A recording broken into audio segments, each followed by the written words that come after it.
বিসমিল্লাহির রহমানির রহিম। আমি তোমাদের ফয়েজ স্যার আবারও ফিরে দিলাম। আমি আজকে ক্লাস নেব সরলরেখার স্থানাঙ্ক গ্রুপটার 3A 3B 3C এবং 3D প্রশ্নমালার ভিতর 3C আজকে ক্লাস নেওয়া হবে। আজকে অঙ্ক আরম্ভ করব। গতদিন তোমাদের 3 বুঝেছিলাম, বুঝছো? হ্যাঁ, তো যাই হোক, সেটা আজকে অঙ্ক আরম্ভ করি। হ্যাঁ, আসো। আর বলেছে মাসুদুল হাকিম, বুঝছো? সেই বইয়ের 3C প্রশ্নমালার প্রথমে আমি 8 নম্বরের কথা বোঝাবো, দেখো কেমন লাগে। নাম্বার 8 বলছে 3টা বিন্দুর সমন্বয়ে একটা ত্রিভুজ দেওয়া আছে, এই এ বি সি। এদের স্থানাঙ্ক প্লেস করছে যে পি কমা পি মাইনাস 2। এটা দ্বিতীয় বিন্দুটা হচ্ছে পি প্লাস 3 কমা পি, আর একটা হচ্ছে পি প্লাস 2 কমা পি প্লাস 2। প্রথমে একটু সহজ অঙ্ক করতে হয়, এই জন্য করলাম যে 3টা বিন্দুর সমন্বয়ে একটা ত্রিভুজ সৃষ্টি হয়েছে, উক্ত ত্রিভুজের ক্ষেত্রফল নির্ণয় করতে বলছে। হ্যাঁ, এখন ক্ষেত্রফলটা মনে করো 3 বর্গ একক বা 2 বর্গ একক এরকম কিছু আসতে পারে, কিন্তু এখানে ক্যালকুলেশনে দেখাইতে হবে তোমাদেরকে যে এই ত্রিভুজের ক্ষেত্রফলটা পি বর্জিত, পি বর্জিত, কারণ বিন্দুগুলা পি চলকের সাপেক্ষে এখানে প্রেজেন্ট করা হয়েছে। হ্যাঁ, তাহলে ক্ষেত্রফলটা অবশ্যই পি চলকের মাধ্যমে আসা উচিত, কিন্তু বলছে তোমাদেরকে যে প্রমাণ করো ক্ষেত্রফলটাতে পি থাকবে না, মানে পি বর্জিত হবে। ঠিক আছে, অর্থাৎ এই বিন্দুর সাপেক্ষে গঠিত ত্রিভুজের ক্ষেত্রফলটা আমরা নির্ণয় করব। নির্ণয় করে দেখব যদি সেখানে পি না থাকে, সাপোজ ক্ষেত্রফলটা আইলে মনে করো 4 বর্গ একক, তাহলে বলবো যে 4 বর্গ এককে ওখানে তার পি থাকতেছে না, অতএব ক্ষেত্রফলটা হবে পি বর্জিত। ঠিক আছে, এই জন্য বলো সরাসরি বলবে ত্রিভুজ ABC this equal to half, নির্ণায়ক সূত্র পি পি মাইনাস 2, তারপর পি প্লাস 3, আরেকটা হচ্ছে P P plus 2 P plus 2। হ্যাঁ, 1 1 1 সূত্রটা প্রয়োগ করলাম, করে এখানে 2টা জিরো আনতে হবে আমাদেরকে, এই জন্য R1 থেকে R2 বিয়োগ করি। তাহলে এই R1 এখান থেকে এটা বিয়োগ করলে পি পি কেটে যাবে, তাহলে আমরা -3 পাবো। আমি নির্দেশনাটা দিচ্ছি, তাই এটা মাইনাস এটা করলে পি পি কেটে যাবে, -2 পাবো, আর R1 - R2 এটা হবে 0। তাহলে R1 dash equal to R1 minus কত R2। আবার এখান থেকে এটা বিয়োগ করবো, তাহলে এটা 1 পাবো, এটা থেকে এটা বিয়োগ করলে -2 পাবো, এটা থেকে বিয়োগ করলে আমরা কি 0 পাবো। তাহলে বলে R2 dash equal to R2 minus R3। That is প্রথম সারি থেকে দ্বিতীয় সারি বিয়োগ করে আমরা নতুন সারি পাইলাম, তার নাম দিলাম R1 ড্যাশ, আর দ্বিতীয় থেকে তৃতীয় সারি বিয়োগ করলাম, সেটা দ্বিতীয় সারিটা পাইলাম, তার নাম দিলাম R2 ড্যাশ। ঠিক আছে, আচ্ছা, বাকিটা ঠিক রাখতে হবে। এখানে পি প্লাস 2 পি প্লাস 2 আর 1 যখন বিস্তার করব হাফ ইন্টু, খেয়াল করো এর কলাম 1 ধরে বিস্তার করব, তাহলে কলাম বাদ সারি বাদ, 3 2 6 সূত্রের মাইনাস, প্লাসে -2 মাইনাস প্লাস 2 ইকুয়াল টু কত 4 বর্গ একক, 4 বর্গ একক, বুঝছো? তাহলে এই ক্ষেত্রফলটা আমরা পি চলকের মাধ্যমে না এসে শুধু ধ্রুবক 4 বর্গ একক এসেছে, অতএব ক্ষেত্রফলে আমাদের পি নেই। এই জন্য বলবো উক্ত ত্রিভুজের ক্ষেত্রফলটা পি বর্জিত। বুঝতে বুঝছো? দেখো, যাহা পি বর্জিত, যাহা পি বর্জিত লিখে প্রমাণিত, প্রমাণ হয়ে গেল। ওকে, আচ্ছা, এখন আসো আমরা আরেকটা অঙ্কে যাই। প্রশ্ন কথা আমি বুঝাই দিচ্ছি, অতএব যে কোনো বইয়ে দেখলেই তোমরা পাবে। হ্যাঁ, দেখো পরে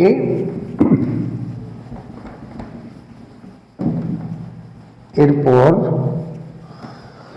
ক্ষেত্রফল সংক্রান্ত অঙ্ক করাবো কয়েকটা, দেখি কেমন হচ্ছে।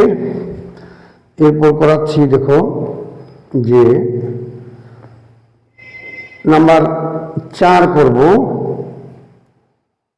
4 করব না, আরেকটা আগে 4 না, একটু তোমরা আগে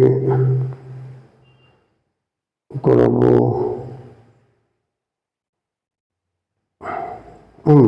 আগে 6 নম্বরটা দেখো। 6 নম্বরে বলতেছে যে এত এত বিন্দু যদি সমরেখার সমদ্বিক বিন্দুটি মূল বিন্দু যে সৃষ্টি করা আছে। দেখ শুরু, এ একটা বিন্দু, বি একটা বিন্দু, এ বি, এই দুটো বিন্দুকে সমান 3 খণ্ডে বিভক্ত করবে। এরকম ভিতরে বিন্দু একটা পি ধরি, একটা কিউ ধরলাম, বুঝছো? তো এরা বলছেন এ হচ্ছে তোমার -4 0 আর বি বিন্দুটা হচ্ছে 0 3 0 3, বাস। এ এবং বি দুটি প্রান্তিক বিন্দু দেওয়া আছে। এদের এই দুটো বিন্দুর ভিতরে সমত্রিখণ্ডক বিন্দু আমাকে বের করতে হবে। একটা মনে করো পি বের করলাম, একটা কিউ বের করলাম। এই পি কিউ বিন্দু দুইটি, আর অপর একটা বিন্দু মনে করো মূল বিন্দু দেওয়া আছে ও 0 0, বুঝছো? তাহলে এই সমত্রিখণ্ডক বিন্দু দুইটি মূল বিন্দুর সঙ্গে যে ত্রিভুজ সৃষ্টি করে তার ক্ষেত্রফল নির্ণয় করতে বলছে। ঠিক আছে, এই হলো চিত্রটা আঁকলাম আমি। হ্যাঁ, তাহলে আমরা প্রথমে এবি দণ্ডের সমদ্বিখণ্ডক বিন্দু পি আর কিউ এর স্থানাঙ্ক নির্ণয় করব। ঠিক আছে, যখন পি আর কিউ স্থানাঙ্ক পেয়ে গেলাম, তারপরে ও পি কিউ ত্রিভুজের ক্ষেত্রফল বের করলেই আমরা উত্তরটা পেয়ে যাব। ঠিক আছে, আগে তোমরা এবি দণ্ডের সমদ্বিখণ্ডক বিন্দু পি কিউ এর স্থানাঙ্ক নির্ণয় করব। চলি, বলো ধরি এবি এর সম ত্রিখণ্ড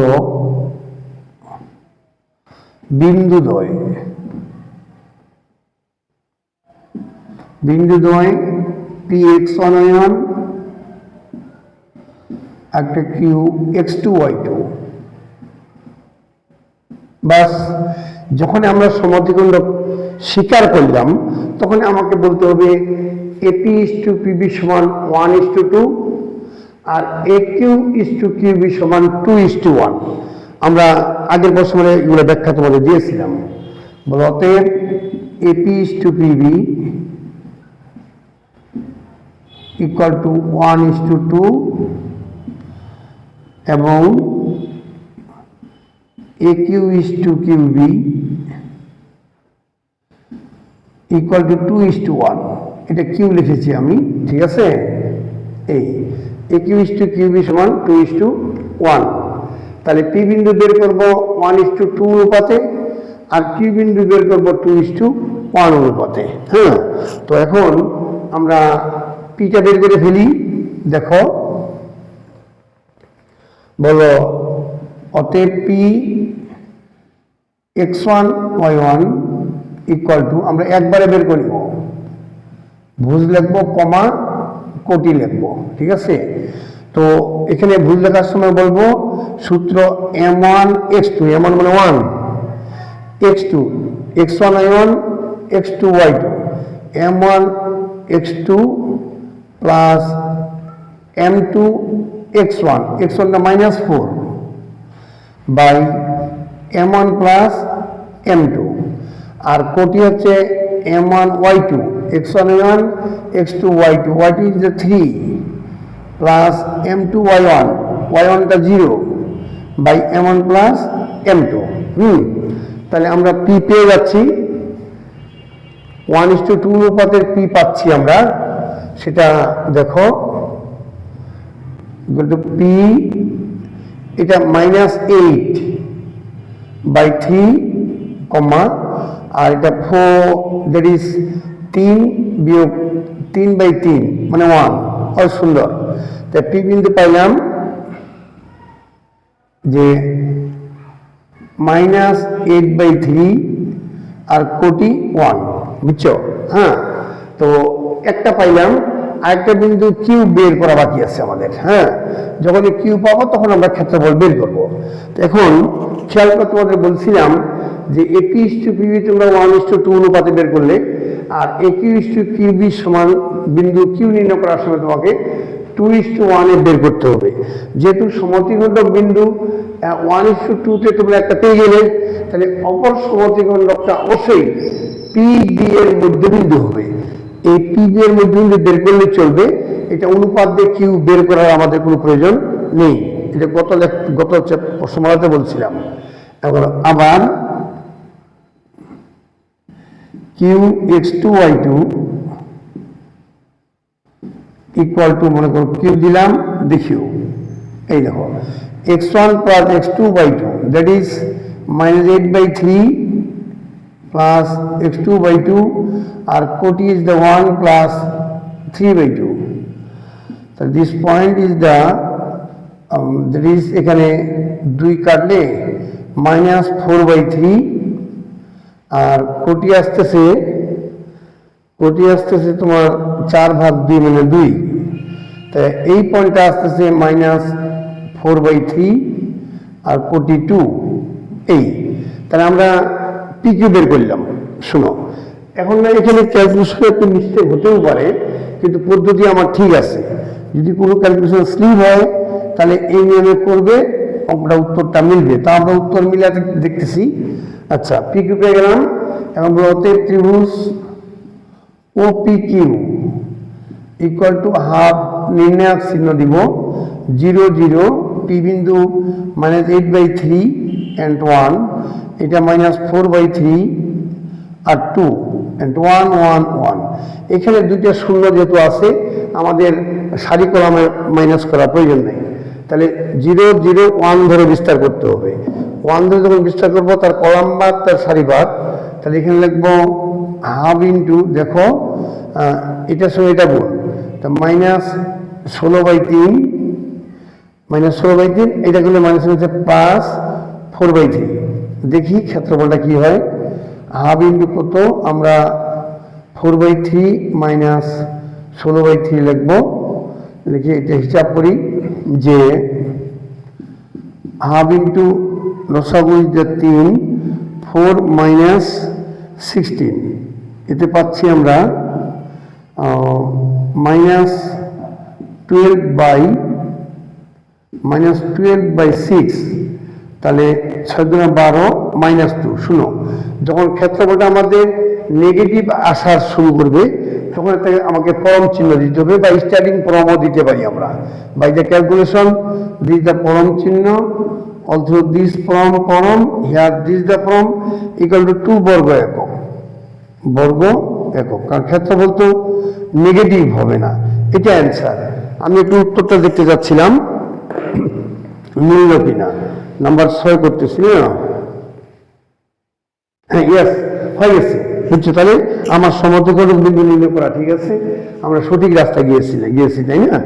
এখন এভাবে যে এখানে আরেকটা কথা বলছে যে এরকম আরেকটা অঙ্ক আছে 5 নম্বর। এটা আশা রাখি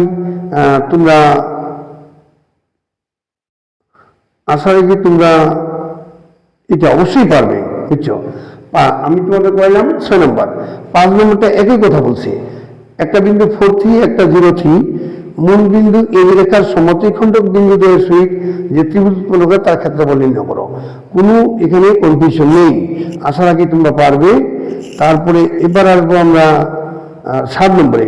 তাহলে লিখে দেবো 5 নম্বর সেমেস 6, 5 সেমেস কত 6 নম্বর। হ্যাঁ, ডু ইট লিখলাম, ইহা তোমরা করিও। ঠিক আছে, আমি আরেকটু হেল্প করবো ক্ষেত্রফলের ব্যাপারে। সেটা হচ্ছে পরের আরো একটা অঙ্ক, সেটা দেখো। ওটা একটু হেল্প করলেই পারবে, ওটা আমাকে অতটা করে দিতে হবে না। সেটা বলছে কি যে নাম্বার ইজ দ্য 7। 7 নাম্বারে বলতেছে যে আমরা এবি দণ্ড একটা, A বিন্দু and another point is the B বিন্দু, where এ বিন্দু ইজ দ্য 3 0 আর বি বিন্দু 0 2। এই দুটো বিন্দুর সংযোগরেখাকে কি বিন্দুর 2:1 অনুপাতে অন্তর্ভুক্ত করে এবং পি বিন্দু একটা দেওয়া আছে। আচ্ছা, এ বি এর অন্তর্ভুক্ত বিন্দু একটা কিউ ধরি এটা x1 আয়ন এবং সে 2:1 অনুপাতে অন্তর্ভুক্ত করতেছে। এই কিউ বিন্দুটি 2:3 অনুপাতে সে অন্তর্ভুক্ত করতেছে। এখন এখানে পি বিন্দু আরেকটা অবস্থান করেছে, এই দুজনের সঙ্গে এখানে পি বিন্দু দিব একটা। দিস পয়েন্ট ইজ দ্য 3√3, ঠিক আছে। এখন এটা যুক্ত করব। এই প্রশ্ন বোঝার চেষ্টা করো, আমি আবার রিপিটলি প্রশ্নটা বোঝাচ্ছি যে এবি একটা দণ্ড, এবি দণ্ডের অন্তর্বিভক্ত বিন্দু একটা কিউ, সেই কিউ বিন্দুটা এবি দণ্ডকে 2:3 অনুপাতে অন্তর্ভুক্ত করেছে। তারপরে অন্তর্ভুক্ত বিন্দু কিউটা বের করতে বলা হয়েছে। ওই কিউ বিন্দুর সঙ্গে একটা থার্ড পয়েন্ট, আগের অঙ্কে যেমন মূল বিন্দু 0 0 ছিল, ওরকম একটা থার্ড পয়েন্ট পি দেওয়া হয়েছে। সেই পি বিন্দুর স্থান করে লিখছে 3√3। তাহলে এবি এর অন্তর্ভুক্ত বিন্দু কিউ এবং পি বিন্দু ও বি বিন্দুর সঙ্গে যে ত্রিভুজটা পাবো আমরা পি কিউ বি, এই পি কিউ বি ত্রিভুজের ক্ষেত্রফল নির্ণয় করতে বলা হয়েছে, বুঝছো। পি কিউ বি ত্রিভুজের ক্ষেত্রফল যখন নির্ণয় করবো, তা আমাকে আগে কিউ বিন্দুটা বের করতে হবে। সেই কিউ বিন্দুর অনুপাত 2:3 আমাদের দেওয়াই আছে, এটা বের করবো। করলেই বোধ হয় পি কিউ বি এর ক্ষেত্রফল আমরা বের করতে পারবো। কত দূর আমাকে যাইতে হবে না, ইনশাআল্লাহ তোমরাই পারবে। ওকে, তাহলে আগে এটা বের করি। দেখো ধরি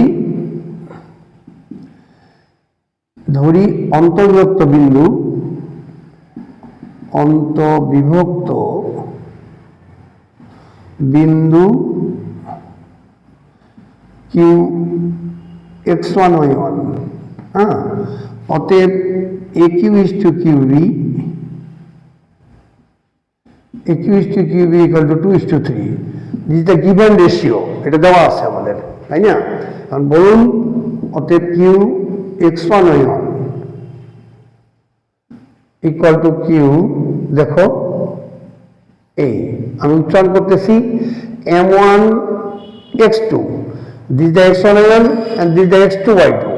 m1 x2 is the 0 plus m2 x1 is the 3 by m1 plus m2, ঠিক আছে। এবার বলো m1 y2 is the 2 plus m2 y1 is the 0 by m1 plus m2। তাহলে আস্তে আস্তে কিউ 9 ভাগ কত 5, এটা হচ্ছে কত 4 ভাগ কত 5। আমরা কিউ বিন্দু অবলিক দিয়ে লিখবো। This point is the q 9/5, 4/5। বাস, এখন আমরা বলবো যে অতএব ত্রিভুজ চিত্রে যেহেতু পির স্থানাঙ্ক আমরা শো করেছি, অতএব এটা বক্তব্যে লেখার কোনো প্রয়োজন নাই। অর্থাৎ অঙ্কগুলো চিত্র সহ করতে হবে আমাদের, বুঝছো। তাহলে ভাষা কম বলতে হবে এবং মনে রাখা যাবে ভালো মতো। অতএব ত্রিভুজ p q b is equal to half নির্ণায়ক, আমরা 3√3 আগে লিখলাম, এরপর কিউটা লিখি 9/5, এটা হচ্ছে 4/5, আর এটা হচ্ছে 0 2 and this is 1 1 1 it is। এখন এটা যদি আরো একটু করে দিকে 0 আসবে, এমনি বিস্তার করলেও বোধহয় অঙ্কটা হবে। হ্যাঁ, তো এটুকু বোধহয় তোমরা পারার কথা, ঠিক আছে। হ্যাঁ, এটা ক্যালকুলেশন করে তোমরা উত্তরটা মিলাই নিও। ওকে, আচ্ছা, এবার নেক্সট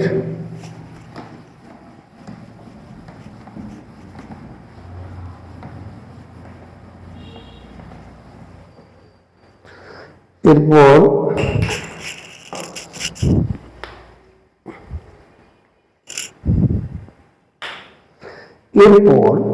আমি এখানকার অঙ্কটা আরেকটা অঙ্ক বুঝাইলে ভালো হতো। এখানে হচ্ছে উদাহরণ 4। এটা লিখে নাও। এখানকার অনুশীলনী 4 নম্বর 3c এর 4 সেম এস উদাহরণ কত? সেম এস উদাহরণ তোমাদের এখানকার হ্যাঁ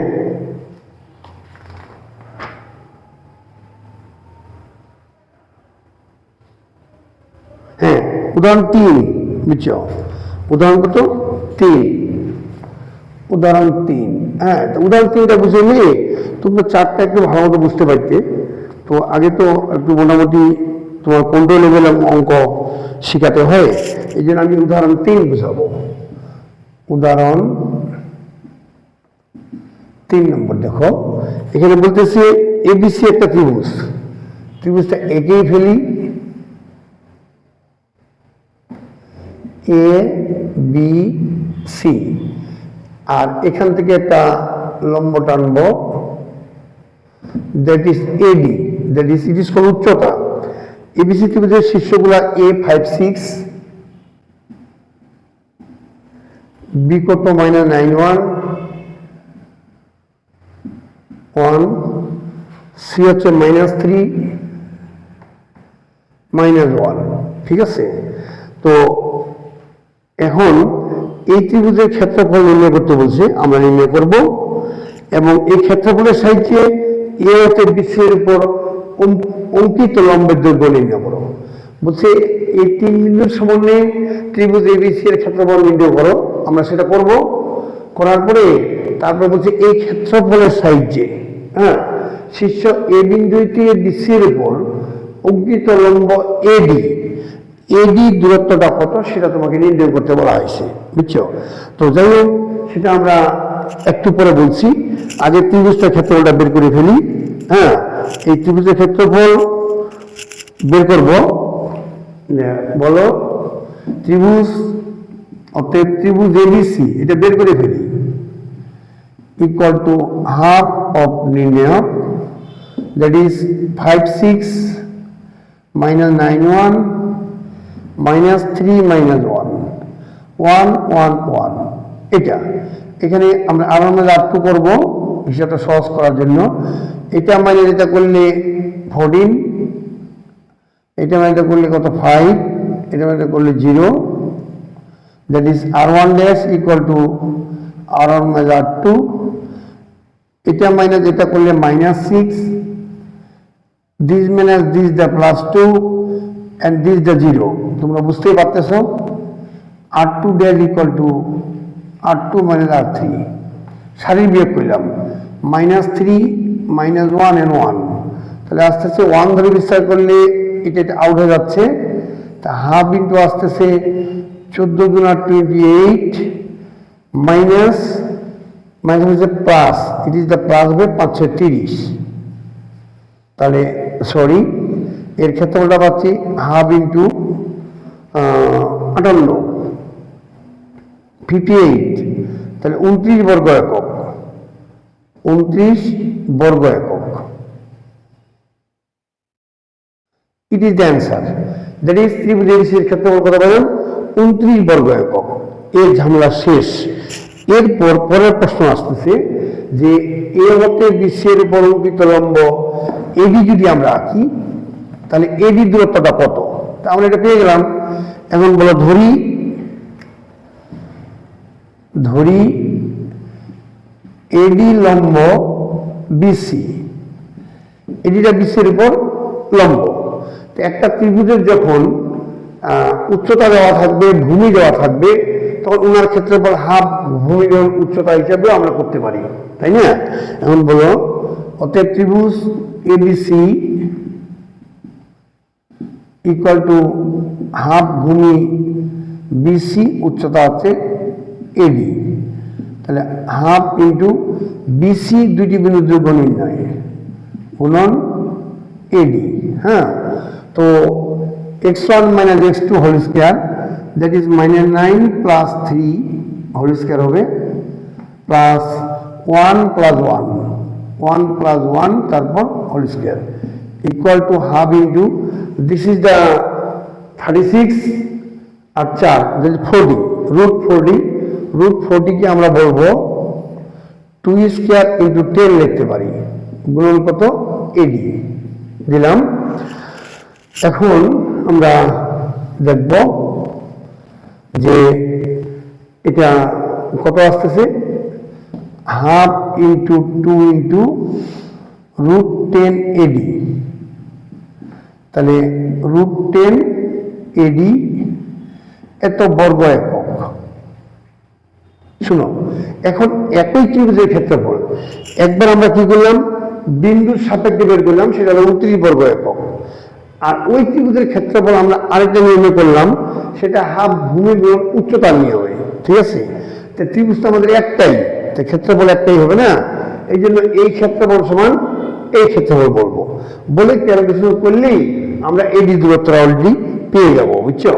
এখন এই জন্য এটা আবার শর্ত মতো লেখার প্রয়োজন নেই, খালি অতএব লিখবে, কারণ এটা ধ্রুব সত্য তো, যে একই ত্রিভুজের ক্ষেত্রফল কখনো পৃথক হতে পারে না। বলতে অতএব রুট 10 এডি ইকুয়াল টু 29 বর্গ একক, তাহলে AD equal to 29 by root 10। হ্যাঁ, এটা অ্যান্সার লিখলেই চলবে, কিন্তু উত্তর মেলানোর জন্য তোমরা কি করবে, 29 রুট 10 উপপক্ষে রুট 10 দ্বারা গুণ করা হয়েছে, বুঝছো, রুট 10। তাহলে দাঁড়াবে আমাদের কি, উপরে হবে, নিচে লিখে দিই, দত্তটা হবে আমাদের উপরে 29 রুট 10, নিচে only 10, it is the answer, বা একক বললেই চলবে। বুঝতে পারছো, এ হলো উচ্চতা নির্ণয়। হ্যাঁ, তো যাই হোক, আমরা আরেকটা করি অঙ্ক। হ্যাঁ, ছোট্ট অঙ্ক করবো, দেখো, কারণ লেকচারটা একটু টাইমটা কাজে লাগাইতে হবে, বুঝছো। আচ্ছা, এখন শোনো, আমরা একটা জিনিস শিখাবো যেন তোমরা কিছুটা উপকৃত হও। ও হ্যাঁ, যেমন এখানে ইঞ্জিনের অঙ্ক থাকবে নাম্বার 16, এটা বুঝি, তাহলে তাড়াতাড়ি কেস করবে। আর ওই যে সমরেখার ব্যাপারগুলো আগামী দিন বুঝাবো, বুঝছো। তো এটা একটু বুঝি, this number is the 16 number.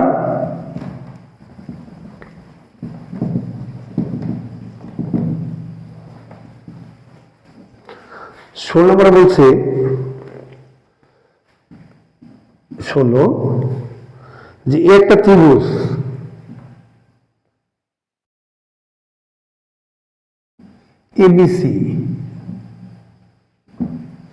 ABC ত্রিভুজের এর স্থানাঙ্ক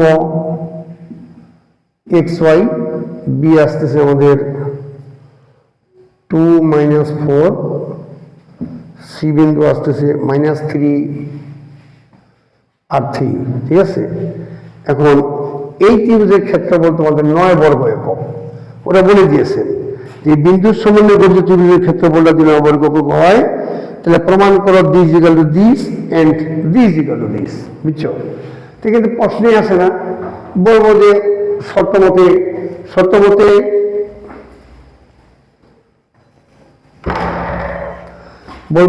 মতে দিস ত্রিভুজের ক্ষেত্রফল ইকুয়াল টু 9 লিখে দিব, বুঝছো।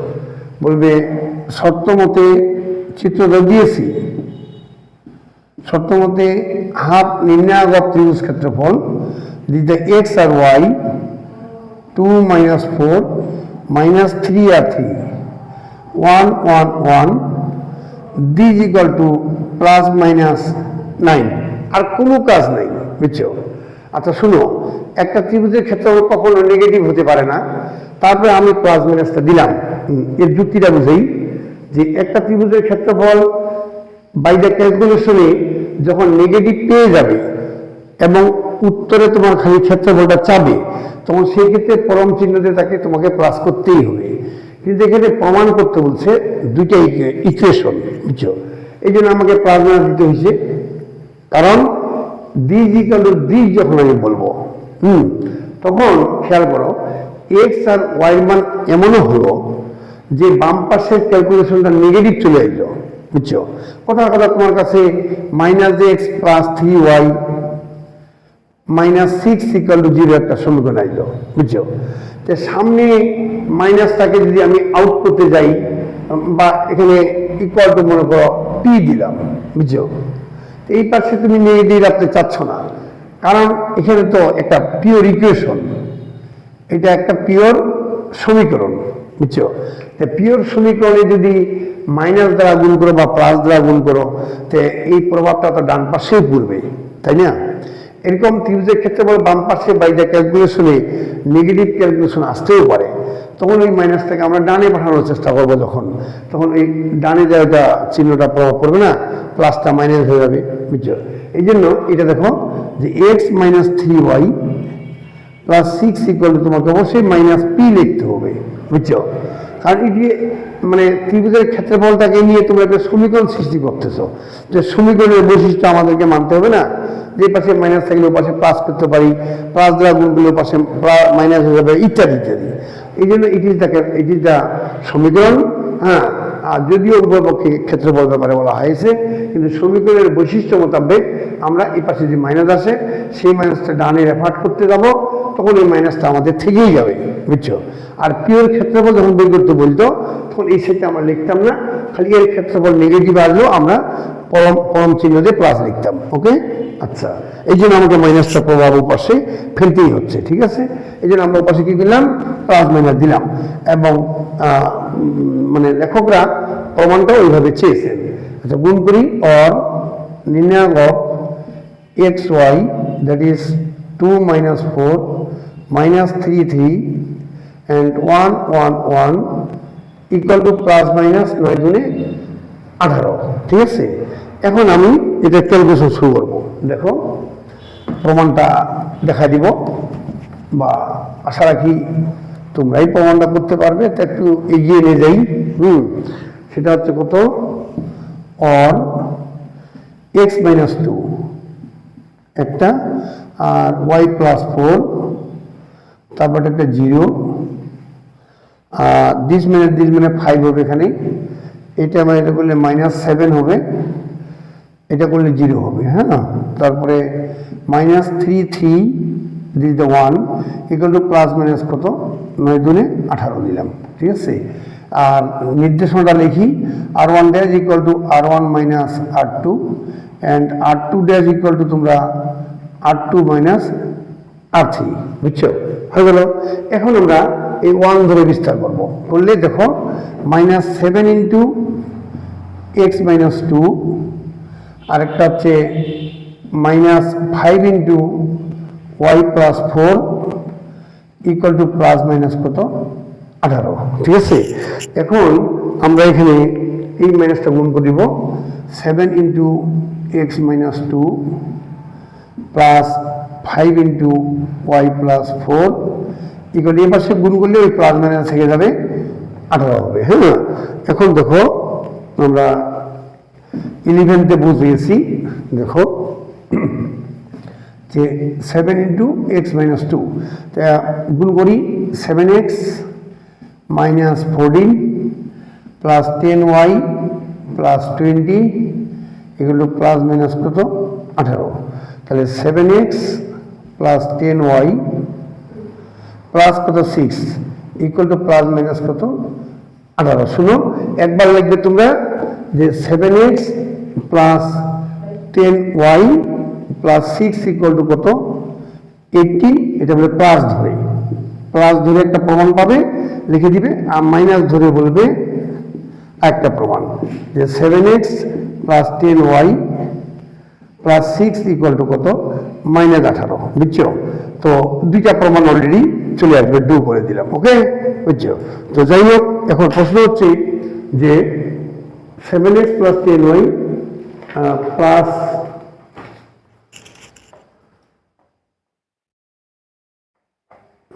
ফাইভ ওয়াই, হ্যাঁ, ও ইয়েস, এখানে তো 7x + ইয়েস 5y, আমি লিখতে মিস্টেক করছি, সরি, 5y। আচ্ছা, এটা তোমরা বুঝতে পারতে পারছো, তাহলে এখানে 5y লিখবে, হ্যাঁ হ্যাঁ, এই জন্যই আর কি ওই যে সরাসরি লাইভ ক্লাসটাই প্রয়োজন হয়। যাই হোক, আমি এখানে তাহলে 5y লিখে দিব, 5y, আর এখানেও তোমাদের কত হবে 5y। হ্যাঁ, এখন দেখো by the calculation plus minus করে দুইটা প্রমাণ তোমরা অলরেডি পেয়ে যাবে, ঠিক আছে। হ্যাঁ, তো যাই হোক, আমি বোধহয় আজকে এই পর্যন্ত শেষ করলাম। সিরিয়ালি ক্লাসগুলো চলতেই থাকবে, খুব একটা বড় মিস হবে না। তো তোমরা যেগুলো একটু দেখিও, হ্যাঁ, যেন আমার ভিউ, শেয়ার, ফলো আপটা যে বাড়ে, হ্যাঁ, এগুলো একটু দেওয়ার চেষ্টা করিও, বাকি বন্ধুদেরকে শেখার বা চেষ্টা করিও। হ্যাঁ, আমার ইউটিউবেও লেকচারটা যাচ্ছে আর ফেসবুক আইডিতেও যাচ্ছে, বুঝছো, দুই জায়গাতে দেখবে। লেকচার মধ্যে প্রায় 17-20টার মতো হয়ে যাচ্ছে, বুঝছো। আর এই আরেকটা প্রশ্ন শেষ করবো, পুরো বোধে পিওর সরলেখা যাবো কিন্তু। হ্যাঁ, এর ভিতরে তোমরা যারা আমাকে অনুসরণ করলে এইসব ক্লাসে, তারা একটু পিওর সরলেখা যখন যাব, সবাই একটু জয়নিং ক্লাসে আসবে, দ্যাট ইজ লাইভ ক্লাসে আমি বুঝাবো, তোমরা অবশ্যই লাইভ ক্লাসে জয়েন করবে। হ্যাঁ, কারণ আর মনে করো যে কতদিন তোমাদেরকে এইভাবে রেকর্ড ক্লাস দিব, তাই না? হ্যাঁ, যে যাই হোক, একটু ভিউ বা পরিচিতি হওয়ার জন্য আমি এতদিন চললাম। আশা রাখি ফাইনালি লাইভ ক্লাসে আমরা বেশ অংশগ্রহণ করব, আর আমাকে তো অবশ্যই সহযোগিতা রাখবে। আর আমি তো বলেছি তোমাদের যে আমি একটু শেখানোর জন্য এই জগতে এসেছি, বা তোমাদেরকে কিছু দিব যেটুকু পারি আমার ক্ষুদ্র জ্ঞানে। তোমরা অনেকেই ব্যাপারটা বিশাল মনে করিও না, বুঝছো। আমার বক্তব্য থেকে যদি তোমরা আমার কথাগুলোতে ভালো মতো একটু শিখতে পারো, তাহলে বলবো যে তোমাদের জন্য মঙ্গল। আর আমার ক্ষুদ্র জ্ঞানটা তোমাদের কাছে একটু মাত্র বহিঃপ্রকাশ, বুঝছো। এছাড়া আমি আর কিছু করতে পারবো না। হ্যাঁ, তো আমি রিল্যাক্সে থাকবো, আনন্দিত হব, খুশি হব এক কারণেই, যে যদি ভালো লাগে তাহলে তোমরা একটা বিশাল অঙ্কের ছেলে পেলে একটু অংশগ্রহণ করো না। আমি একটু বেশ রিল্যাক্সে তোমাদেরকে আরো উৎসর্গ করার চেষ্টা করি, তাই না? এইটুকুই আমার মূল আগ্রহ। তো সঙ্গে আমার বর্তমান যারা স্টুডেন্টরা অনুসরণ করতেছ, তোমরা আমার প্রিভিয়াস স্টুডেন্ট যারা আছে তারাও আমাকে অনুসরণ করার জন্য চেষ্টা করে, এবং আমার হিতাকাঙ্ক্ষী যারা আছে তারাও আমাকে হেল্প করে। সর্বসাকুল্যে আমরা যেন এগিয়ে যাই, গোটা দেশের ভিতর জিনিসটা বিস্তার করতে পারি, এটুকু আমি আশা রেখে আজকে এই পর্যন্ত শেষ করতেছি। আল্লাহ হাফেজ।